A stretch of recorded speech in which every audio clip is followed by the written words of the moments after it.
Warm welcome, dear students. So in this session we will discuss about amino acids and proteins. Okay, let's start with the amino acids. Amino acids are derivatives of carboxylic acid in which a hydrogen atom in the carbon chain has been replaced by an amino group. Carboxylic acid എന്ന് പറയുമ്പോൾ we know that the general formula of carboxylic acid is one minute. Okay.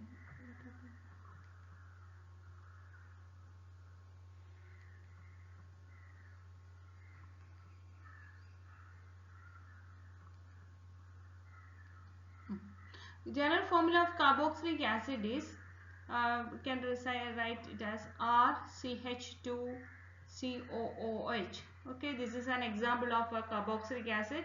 R is an alkyl group. So in the case of amino acid, one of the hydrogen atom of the carboxylic acid is replaced by an amino group. NH2 group is known as the amino group.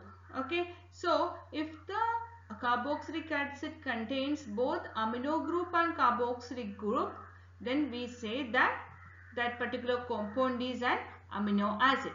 Okay, so we can define amino acids as derivatives of carboxylic acid in which a hydrogen atom in the carbon chain has been replaced by an amino group. Okay, here the hydrogen atom is replaced by an amino group. Okay, this amino acid we can say, or we can also say that this amino acid contains both amino and carboxylic acid groups. This is the carboxylic acid group. Now the amino group may occupy alpha, beta or gamma position that we will see in the next slide. Okay, and about 100 amino acids have been obtained from plants and animals. Okay, more than 100 amino acids നമ്മുടെ ചുറ്റിനുമുണ്ട്. Okay, animals നും plants നും ഒക്കെ ആയിട്ട് derive ചെയ്ത് കൊണ്ടുവന്നിട്ടുണ്ട്. More than 100 amino acids. And out of these 100, only 23 amino acids are found in proteins. അപ്പോൾ പ്രോട്ടീനിൽ നിന്ന് derive ചെയ്ത് പ്രോട്ടീൻസിൻ്റെ എന്താണ് മെയിൻ കൺസ്റ്റിറ്റ്യൂവൻ്റ് ആരാണ്? അമിനോ ആസിഡ്സ് ആണ്. പ്രോട്ടീൻ്റെ മെയിൻ കൺസ്റ്റിറ്റ്യൂവൻ്റ് എന്താണ്? അമിനോ ആസിഡ് ആണ്.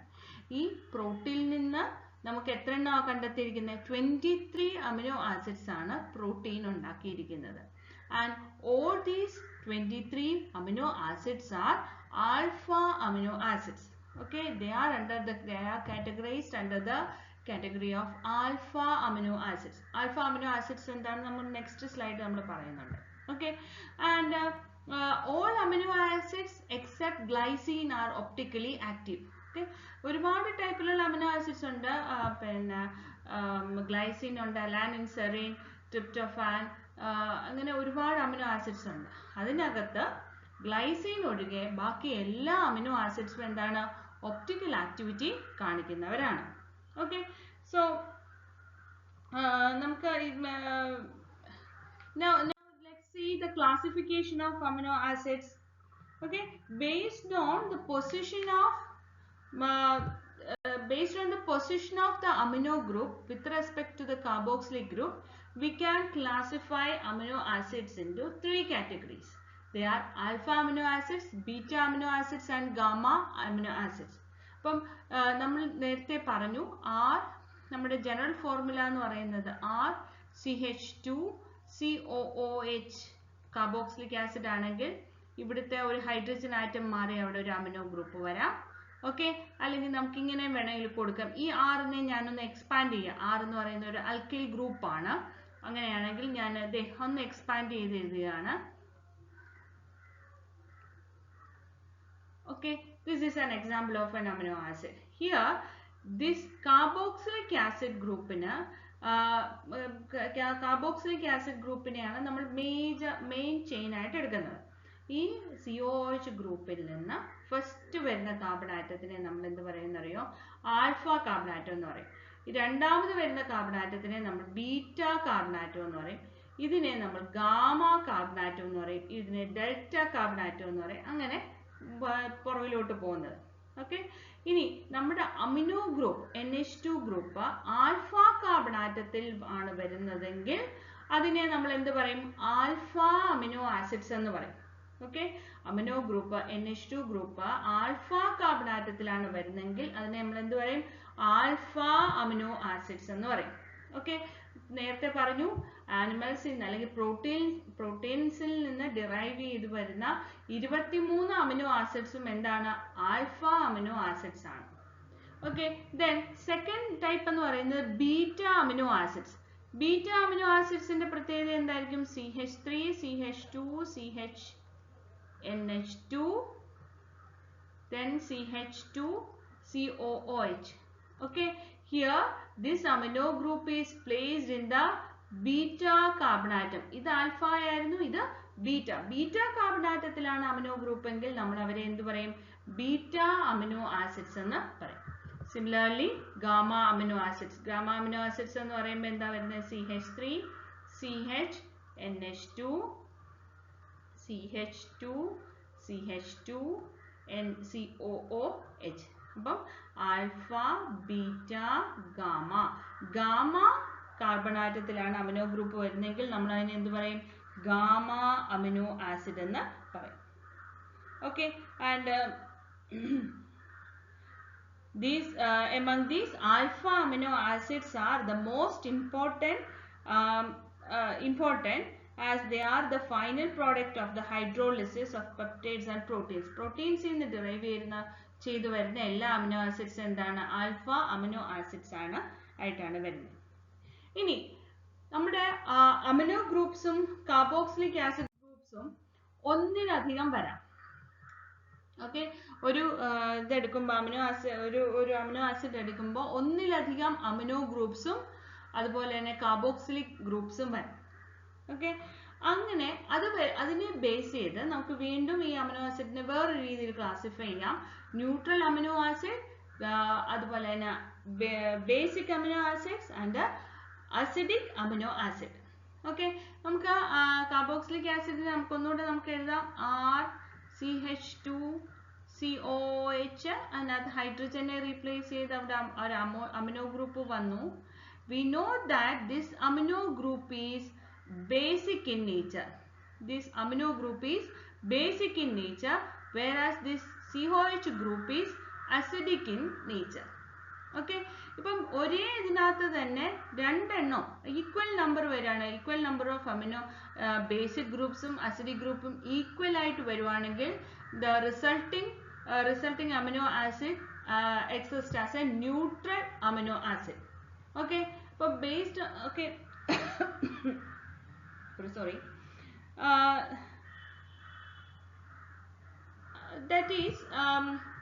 that means there are these amino acids having equal number of amino and carboxylic acid groups. They are coming under the category of neutral amino acids. Okay, ഞാൻ ഇവിടെ വരച്ചത് ഇതിന്റെ മുകളിലോട്ട് അങ്ങായി പോയി. Okay, ഞാൻ അത് ഒന്നുകൂടെ എഴുതാം. എക്സാമ്പിൾ എന്ന് പറയുന്നത് ഗ്ലൈസിൻ. എക്സാമ്പിൾ എന്ന് പറയുന്നത് ഗ്ലൈസിൻ എന്ന് പറയുന്നത് this is CH2 NH2 COOH. This is glycine. Okay, ഇത് ആൽഫ പൊസിഷനിലാണ് NH2 ഗ്രൂപ്പ് വരുന്നത്. ഒരു NH2ഉം ഒരു ആസിഡ് ഗ്രൂപ്പും ആണ്. അതുപോലെ മറ്റൊരു എക്സാമ്പിൾ എന്ന് പറയുന്നത് അലാനിൻ. അലാനിൻ എന്ന് പറയുന്നത് that is CH3 CH NH2 COOH. അപ്പോൾ ഒരു അമിനോ ഗ്രൂപ്പും ഒരു കാർബോക്സിലിക് ആസിഡ് ഗ്രൂപ്പും. രണ്ടാമത്തെ കാറ്റഗറി എന്ന് പറയുന്നത് basic amino acid. Basic amino ആസിഡ്സിന്റെ പ്രത്യേകത അപ്പോൾ എന്തായിരിക്കും? ഇവിടെ ബേസിക് നേച്ചർ ഉള്ള ഗ്രൂപ്പ്സ് കൂടുതലായിരിക്കും. ബേസിക് നേച്ചർ ഏതിനാ കൂടുതലുള്ളത്? NH2ന്. അപ്പോൾ NH2ന്റെ എണ്ണം കൂടുതലായിട്ട് വരും. Okay, these are amino acids containing more than അല്ലെങ്കിൽ more number of amino groups than carboxy groups. Example എന്ന് പറയുന്നത് ലൈസിൻ. എക്സാമ്പിൾ ആണ് ലൈസിൻ. ലൈസിൻ എന്ന് പറയുന്നത് that is CH2 CH2, CH2, CH2, CH, ഇവിടെ NH2, COOH, ഇവിടെ NH2. ഓക്കെ, ഇതിനകത്ത് 2 amino groups ആണുള്ളത്. 2 അമിനോ ഗ്രൂപ്പ്സ് ഉണ്ട്, ഒരു കാർബോക്സിലിക് ആസിഡ് ഗ്രൂപ്പും ഉണ്ട്. Then another type of amino acids are acidic amino acids. അപ്പോൾ എന്തായിരിക്കും acidic amino acids ന്റെ പ്രത്യേകത? That contains more number of carboxyl group. Okay, amino acids having more carboxylic group than amino group are called acidic amino acids. Example എന്ന് പറയുന്നത് aspartic acid. Example, aspartic acid.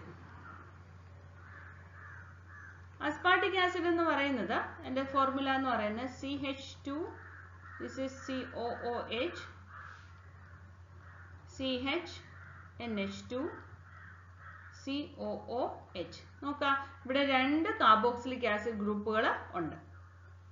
Okay, then അതുപോലെ തന്നെയാണ് glutamic acid. Glutamic acid, glutamic ആസിഡിന്റെ പ്രത്യേകത എന്ന് പറയുന്നത് that is the structure formula എന്ന് പറയുന്നത് CH2, COOH,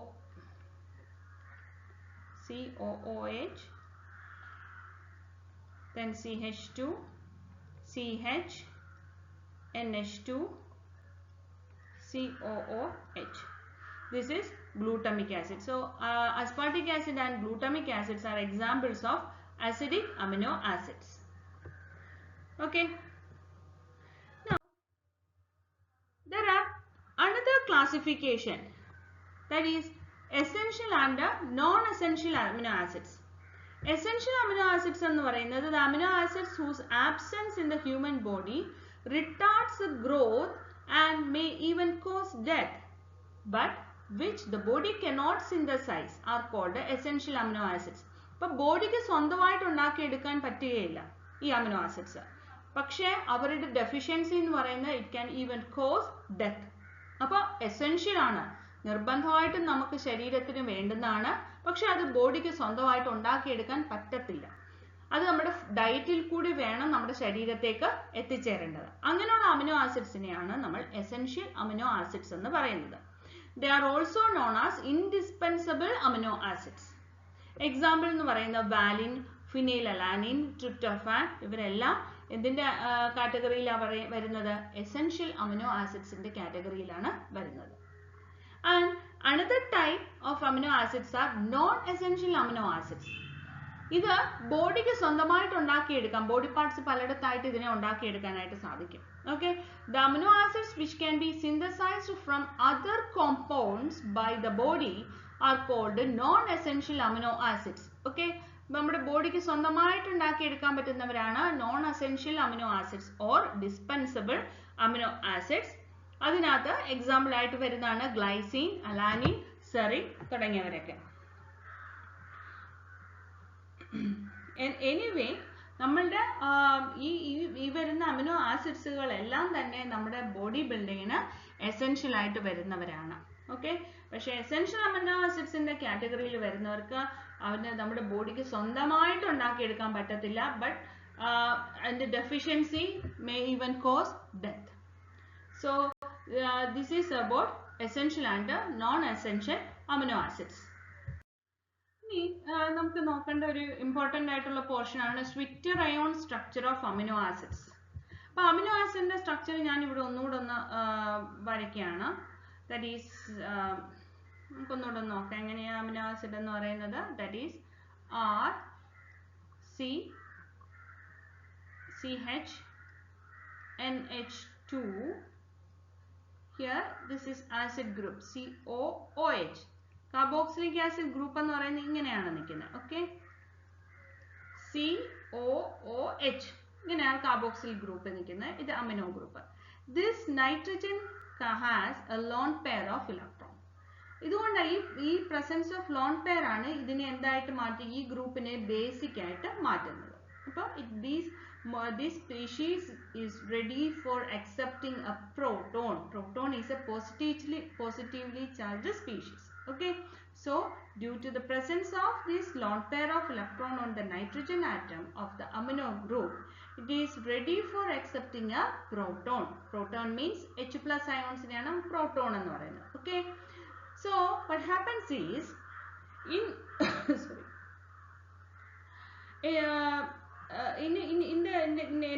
In a solution, what happens is ഇവിടെ ഇങ്ങനെ ഒരു ചെറിയൊരു പരിപാടി ഇതിനകത്ത് നടക്കും. That means ഈ പ്രോട്ടോൺ ഉണ്ടല്ലോ, ഈ ഒരു bonding pair of electrons OH covalent bond break ചെയ്ത് ഈ bonding pair of electron it will shift towards the oxygen. കാരണം oxygen is more electronegative than hydrogen. We know that oxygen is more electronegative than this hydrogen. So what happens is this bonding pair of electron will shift towards oxygen, leaving behind H plus ions. ഈ bonding pairing പോയി കഴിഞ്ഞു കഴിഞ്ഞാൽ പിന്നെ H ന് അവിടെ സ്ഥാനമില്ല. H എന്തായിട്ട് മാറും? H plus ion ആയിട്ട് മാറും. ഈ H plus ion ആയിട്ട് ലീവ് ചെയ്യുന്ന ഹൈഡ്രജൻ എന്ത് ചെയ്യുമെന്നറിയോ? നേരെ വന്ന് ഈ അമിനോ ഗ്രൂപ്പിനെ ലോൺ പെയറുമായിട്ട് അങ്ങ് ചേരും. അപ്പൊ ഇവിടെ അമിനോ ഗ്രൂപ്പ് ഒരു പ്രോട്ടോനെ വാങ്ങാൻ റെഡി ആയിട്ട് നിൽക്കുകയാണ്. സോ വാട്ട് ഹാപ്പൻസ് ഈസ് ഇത് it will converted into CH. Here it becomes NH3 plus. പ്രോട്ടോണിന്റെ H plus ആണ് ഇതിനകത്തോട്ട് വരുന്നത്. Okay,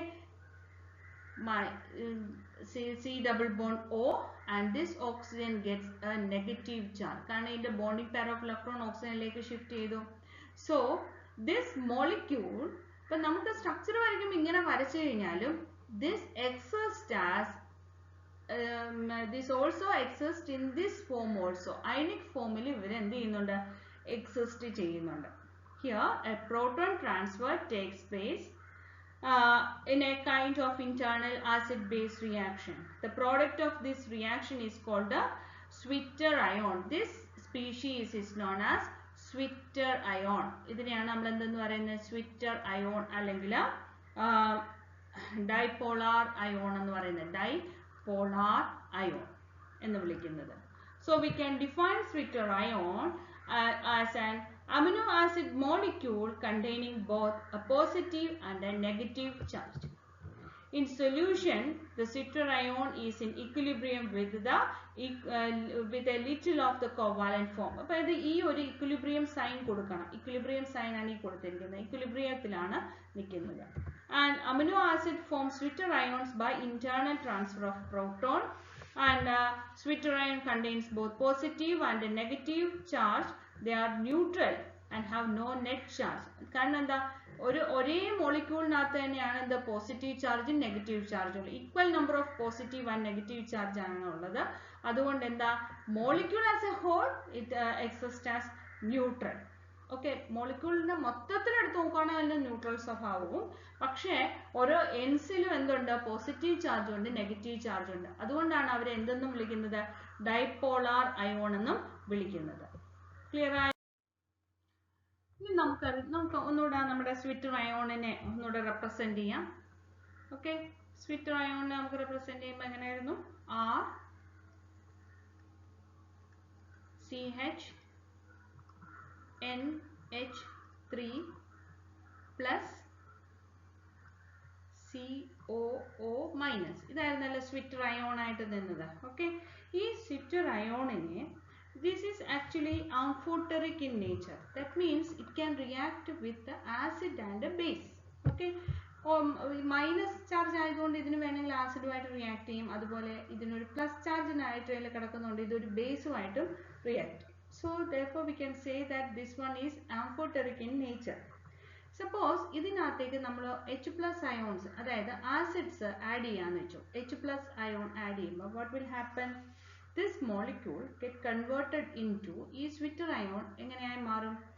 RCH COOH then NH3 plus. That means it becomes a positively charged species, that is a cation. Cation ആയി മാറും. Okay, in presence of H. If we add acid to this particular amino acid, it will become a positively charged species or a cation. Therefore, it can move towards a cathode. കാഥോഡിലേക്ക് ഒരു electric field apply ചെയ്യുവാണെങ്കിൽ this species is moving towards the cathode. Why? Because it has a positively charge. It has a positive charge.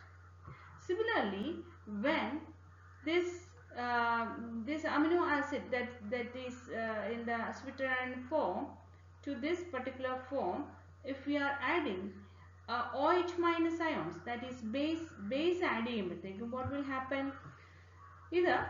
ഇവിടുന്ന് ഈ NH3 എന്നുള്ള ഇത് NH3 plus ഉണ്ടല്ലോ, ഇവിടെയാണ് ഇത് attack ചെയ്യുന്നത്. Okay, this is you can write like this.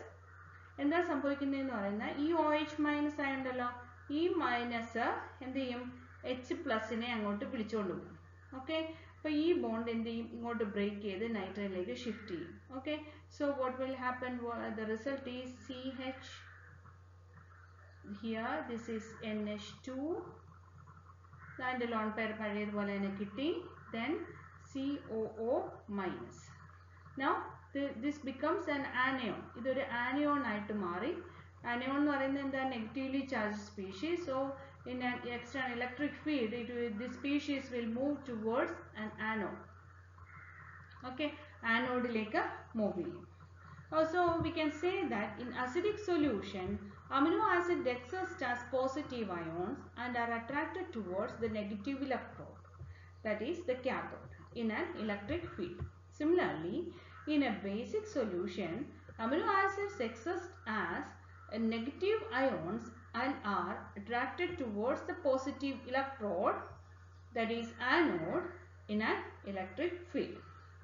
അപ്പം ഇതിൻ്റെ ഈ ഒരു മൂവ്മെൻറ്റ് എന്തിനെ ബേസ് ചെയ്തിട്ടാണ്, pH എന്ന് പറയുന്നത് എന്താണ്, pH is minus log H plus ion concentration ആണ്, ഹൈഡ്രജൻ അയോൺ കോൺസെൻട്രേഷൻ ആണ് pH എന്ന് പറയുന്നത്. if pH is less than 7, we say that it is acidic in nature, and if pH is greater than 7, we say that the system is basic in nature. ഇത് നമ്മൾ നേരത്തെ പഠിച്ചിട്ടുള്ള കാര്യമാണ്. Okay, so അപ്പം ഒരു particular pH വാല്യൂവിൽ എന്താ സംഭവിക്കുന്നത്, the concentration of this cation, we can represent 1 എന്ന് കൊടുക്കാം, ഇത് നമുക്ക് 2 എന്ന് കൊടുക്കാം. The concentration of 1 may be exactly equal to concentration of 2. Okay, അപ്പം ഇത് ഈ 1ഉം 2ഉം ഈക്വൽ കോൺസെൻട്രേഷനിലാകും എന്താ, at A particular pH. And ആ സമയത്ത് എന്താ സംഭവിക്കും, ഇതിൻ്റെ രണ്ടിൻ്റെയും കോൺസെൻട്രേഷൻ സെയിം ആയി വരുമ്പോഴത്തേക്ക് എന്താണ്, നമുക്ക് ഇലക്ട്രിക് ഫീൽഡിൻ്റെ ഇതിനകത്തൊരു മൈഗ്രേഷൻ നമുക്ക് കാണാൻ സാധിക്കത്തില്ല. ഓക്കെ, നോർമൽ കണ്ടീഷൻ എന്താണ്, കാറ്റയോൺ ഉണ്ടാകും. അസിഡിക് മീഡിയത്തിലാണെങ്കിൽ കാറ്റയോൺ ഫോം ചെയ്യും, it will move towards A cathode. Similarly, in basic medium, it forms an anion and will move towards anode in an electric field. But at certain pH, concentration of the cation and the concentration of this anion becomes equal, and there will be no net migration of these ions. And that particular pH is known as isoelectric point. Okay, so what is how will you define this isoelectric point? Isoelectric point can be defined as the pH. Okay, it's a pH at which an amino acid does not migrate in an electric field is called the isoelectric point of that amino acid. And this isoelectric point, at the isoelectric point, the concentration of the Switzer ion is maximum, and it is the characteristic of individual amino acid. But glycine ഒരു particular pH അല്ലെങ്കിൽ isoelectric point ആയിരിക്കും, അതായിരിക്കത്തില്ല sorry അലാനിൻ്റേത്, അതായിരിക്കത്തില്ല glutamic ആസിഡിൻ്റെ. For example ഗ്ലൈസിൻ്റെ കേസിൽ വരുമ്പോൾ ഗ്ലൈസിൻ്റെ ഐസോഇലക്ട്രിക് പോയിന്റ് എന്ന് പറയുന്നത് it is nearly 6.1. Then phenyl അലാനിൻ്റെ കേസിൽ ദിസ് PI വാല്യൂ എന്ന് പറയുന്നത് it is equal to 5.5. Then glutamic acid it is 3.2. അപ്പോൾ ഓരോ അമിനോ ആസിഡ്സിനും എന്താണ് ക്യാരക്ടറിസ്റ്റിക് ഐസോഇലക്ട്രിക് പോയിന്റ് ഉണ്ടാവും. Okay, And isoelectric point, at isoelectric point we can write the equilibrium like this, that is isoelectric point nathu ingane aayirikkum idu exist cheyyunnathu NH3 plus CHR COOH.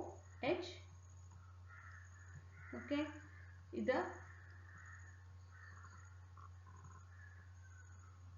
here it is, this is the switcher ion CHR COO minus. This is the switcher ion. Okay, this is the switcher ion. H plus ions in the presence, it will exist like this. Okay, H plus ion acidic mediathil it will exist like this, and in basic species, basic mediathil idu edengane nikkunnathu, that exists as NH2 CHR COO minus. It exists as a anion. Okay. So let's conclude our session here. In the next session we will discuss about the methods of preparation of amino acids. Thank you for listening. Have a nice day.